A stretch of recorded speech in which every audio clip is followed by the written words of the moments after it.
কেনিয়ার দক্ষিণ পূর্বাঞ্চলের কিলিফি কাউন্টিতে অগ্নির কবর থেকে কমপক্ষে 5টি মৃতদেহ উদ্ধার করেছে কর্তৃপক্ষ। ধারণা করা হচ্ছে ধর্মীয় সম্প্রদায়ের সদস্যদের হত্যা করে সেখানে সমাহিত করা হয়েছে। কিলিফি কাউন্টির কমিশনার জোসেফাত বিউট বৃহস্পতিবার এক সাক্ষাৎকারে জানান, মালিন্দির উপকণ্ঠে 4টি কবর থেকে 5 জনের দেহাবশেষ উদ্ধার করা হয়েছে। তিনি আরও জানান, এখন পর্যন্ত মোট 27টি স্থানে খনন কাজ চালানো হয়েছে এবং অভিযান অব্যাহত রয়েছে।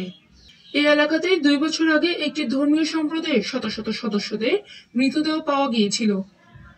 2023 সালে কাছাকাছি শাকাহোলা বন থেকে 400টিরও বেশি মৃতদেহ উত্তোলন করা হয়েছিল, যা সাম্প্রতিক ইতিহাসে বিশ্বের সবচেয়ে ভয়াবহ ধর্মীয় বিপর্যয়গুলোর একটি হিসেবে বিবেচিত। মৃত্যুর সাথে জড়িত থাকার অভিযোগে অন্তত 11 জন সন্দেহজনককে তদন্তের আওতায় আনা হয়েছে।